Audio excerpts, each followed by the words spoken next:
Assalamualaikum warahmatullahi wabarakatuh. Perkenalkan, nama saya Intan Lestari, NPM 2001040016, Program Studi Pendidikan Islam Anak Usia Dini, Kampus IAIN Metro.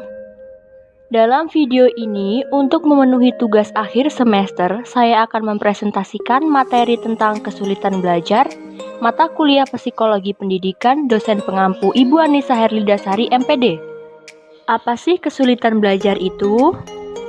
Simak video berikut ini. Kesulitan belajar adalah kondisi di mana anak dengan kemampuan inteligensi rata-rata atau di atas rata-rata, namun memiliki ketidakmampuan atau kegagalan dalam belajar yang berkaitan dengan hambatan dalam proses persepsi, konseptualisasi, berbahasa, memori, serta pemusatan perhatian, penguasaan diri, dan fungsi integrasi sensori motorik. Faktor-faktor kesulitan belajar ada dua, yaitu yang pertama faktor intern siswa. Faktor intern siswa meliputi gangguan atau ketidakmampuan psikofisik siswa, yakni 1. Bersifat kognitif, seperti rendahnya kapasitas intelektual atau inteligensi siswa. Yang kedua, bersifat afektif, seperti labilnya emosi dan sikap. Yang ketiga, bersifat psikomotor, seperti terganggunya alat-alat indera penglihatan dan pendengaran. Selanjutnya yaitu faktor fisiologi adalah faktor fisik dari anak itu sendiri. Seorang anak yang sedang sakit tentunya akan mengalami kelemahan secara fisik, sehingga proses menerima pelajaran, memahami pelajaran menjadi tidak sempurna.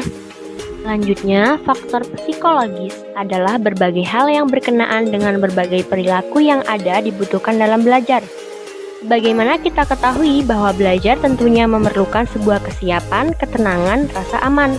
Selain itu, yang juga termasuk dalam faktor psikologis ini adalah inteligensi yang dimiliki oleh anak. Anak yang memiliki EQ cerdas 110-140 atau jenius lebih dari 140 memiliki potensi untuk memahami pelajaran dengan cepat. Sedangkan anak-anak yang tergolong sedang yaitu 90-110 tentunya tidak terlalu mengalami masalah walaupun juga pencapaiannya tidak terlalu tinggi. Sedangkan anak yang memiliki EQ di bawah 90 atau bahkan di bawah 60 tentunya memiliki potensi mengalami kesulitan dalam masalah belajar. Masalah kesulitan belajar adalah bakat, minat, motivasi, kondisi kesehatan mental anak dan juga tipe anak dalam belajar. Yang kedua yaitu faktor ekstern siswa. Faktor ekstern siswa meliputi semua situasi dan kondisi lingkungan sekitar yang tidak mendukung aktivitas belajar siswa. Dari lingkungan tersebut dibagi menjadi 3 macam. Yang pertama, lingkungan keluarga, contohnya ketidakharmonisan hubungan antara ayah dan ibu dan rendahnya kehidupan ekonomi keluarga. Yang kedua, lingkungan perkampungan atau masyarakat, contohnya wilayah perkampungan kumuh dan taman sepermainan yang nakal. Yang ketiga, lingkungan sekolah, contohnya kondisi dan letak gedung yang buruk seperti dekat dengan pasar, kondisi guru, serta alat-alat belajar yang berkualitas rendah.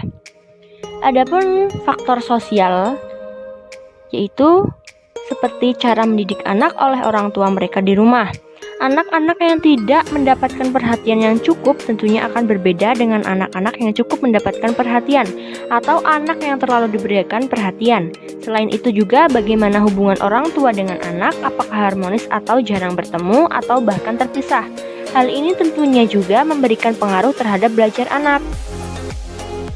Faktor yang kedua yaitu ada faktor non-sosial. Faktor non-sosial dapat menjadi penyebab munculnya masalah kesulitan belajar adalah faktor guru di sekolah, kurikulum, dan sebagainya.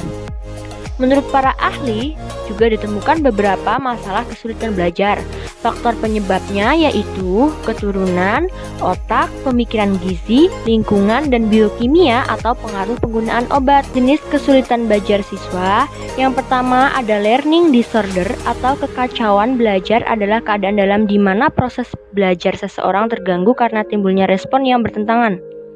Pada dasarnya yang mengalami kekacauan belajar, potensi dasarnya tidak dirugikan, akan tetapi belajarnya terganggu atau terhambat oleh adanya respon-respon yang bertentangan, sehingga hasil belajar yang dicapainya lebih rendah dari potensi yang dimilikinya. Kedua, learning diffusion merupakan gejala di mana proses belajar yang dilakukan siswa tidak berfungsi dengan baik, meskipun sebenarnya siswa tersebut tidak menunjukkan adanya subnormalitas mental, gangguan aladria, atau gangguan psikologis lainnya. Yang ketiga, underachiever mengacu kepada siswa yang sesungguhnya memiliki tingkat potensi intelektual yang tergolong di atas normal, tetapi prestasi belajarnya tergolong rendah. Yang keempat, slow learner atau lambat belajar adalah siswa yang lambat dalam proses belajar sehingga ia membutuhkan waktu yang lebih lama dibandingkan sekelompok siswa lain. Karakteristik kesulitan belajar. Menurut Valet, dalam subkaji 2000, terdapat 7 karakteristik yang ditemui pada anak dengan kesulitan belajar. Kesulitan belajar di sini diartikan sebagai hambatan dalam belajar, bukan kesulitan belajar khusus. Yang pertama, sejarah kegagalan akademik. Berulang kali pola kegagalan dalam mencapai prestasi belajar ini terjadi berulang-ulang. Tampaknya memantapkan harapan untuk gagal sehingga melemahkan usaha. Yang kedua, hambatan fisik atau tubuh atau lingkungan berinteraksi dengan kesulitan belajar. Adanya kelainan fisik, misalnya penglihatan yang kurang jelas atau pendengaran yang terganggu, berkembang menjadi kesulitan belajar yang jauh di luar jangkauan kesulitan fisik awal.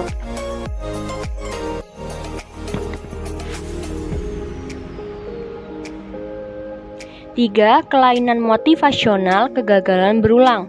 Penolakan guru dan teman-teman sebaya, tidak adanya reinforcement, semua ini ataupun sendiri-sendiri cenderung merendahkan mutu tindakan, mengurangi minat untuk belajar, dan umumnya merendahkan motivasi atau memindahkan motivasi ke kegiatan lain. 4. Kecemasan yang samar-samar. Mirip kecemasan yang mengambang kegagalan yang berulang kali yang mengembangkan harapan akan gagal dalam bidang akademik dapat menular ke bidang-bidang pengalaman lain. Adanya antisipasi terhadap kegagalan yang segera datang yang tidak pasti dalam hal apa menimbulkan kegelisahan, ketidaknyamanan, dan semacam keinginan untuk mengundur diri, misalnya dalam bentuk melamun atau tidak memperhatikan. 5. Perilaku berubah-ubah dalam arti tidak konsisten dan tidak terduga. Rapor hasil belajar anak dengan kesulitan belajar cenderung tidak konstan. Tidak jarang perbedaan angkanya menyorot dibandingkan dengan anak lain. Ini disebabkan karena naik turunnya minat dan perhatian mereka terhadap pelajaran. Ketidakstabilan dan perubahan yang tidak dapat diduga ini lebih merupakan isyarat penting dari rendahnya prestasi itu sendiri. 6. Penilaian yang keliru karena data tidak lengkap. Kesulitan belajar dapat timbul karena pemberian label kepada seorang anak berdasarkan informasi yang tidak lengkap. Misalnya, tanpa data yang lengkap, seorang anak digolongkan keterbelakangan mental tetapi terlihat perilaku akademiknya tinggi, yang tidak sesuai dengan anak yang keterbelakangan mental. 7. Pendidikan dan pola asuh yang didapat tidak memadai. Terdapat anak-anak yang tipe mutu penguasaan dan urutan pengalaman belajarnya tidak mendukung proses belajar. Kadang-kadang kesalahan tidak terdapat pada sistem pendidikan itu sendiri, tetapi pada ketidakcocokan antara kegiatan kelas dengan kebutuhan anak. Kadang-kadang pengalaman yang didapat dalam keluarga juga tidak mendukung kegiatan belajar. 6. Ciri-ciri kesulitan belajar dan gejalanya. 1. Gangguan persepsi visual. Melihat huruf atau angka dengan posisi yang berbeda dari yang tertulis, sehingga seringkali terbalik dalam menuliskannya kembali. Sering tertinggal huruf dalam menuliskan kata dengan urutan yang salah, misalnya ibu ditulis ubi. Kacau atau sulit memahami antara kanan dan kiri. Bingung membedakan antara objek utama dan latar belakang. Sulit mengkoordinasi antara mata, penglihatan dengan tindakan tangan, kaki, dan lain-lain. 2. Gangguan persepsi auditori. Sulit membedakan bunyi, menangkap secara berbeda apa yang didengarnya. Sulit memahami perintah, terutama beberapa perintah sekaligus. Bingung atau kacau dengan bunyi yang datang dari berbagai penjuru atau sulit menyaring, sehingga susah mengikuti diskusi karena sementara mencoba memahami apa yang sedang didengar, sudah datang suara atau masalah lain. 3. Gangguan belajar bahasa. Sulit memahami atau menangkap apa yang dikatakan orang kepadanya. sulit mengkoordinasikan atau mengatakan apa yang sedang dipikirkan. 4. Gangguan perseptual motorik, kesulitan motorik halus atau sulit mewarnai, menggunting, menempel, memiliki masalah dalam koordinasi dan disorientasi yang mengakibatkan canggung dan kaku dalam geraknya. 5. Hiperaktivitas, sukar mengontrol aktivitas motorik dan selalu bergerak atau tak bisa diam, berpindah-pindah dari satu tugas ke tugas lain tanpa menyelesaikannya. 6. Kacau atau distractibility, tidak dapat membedakan stimulus yang penting dan tidak penting, tidak teratur karena tidak memiliki urutan-urutan dalam proses pemikiran. Perhatiannya sering berbeda dengan apa yang sedang dikerjakan. Sekian penjelasan materi dari saya tentang kesulitan belajar. Terima kasih. Wassalamualaikum warahmatullahi wabarakatuh.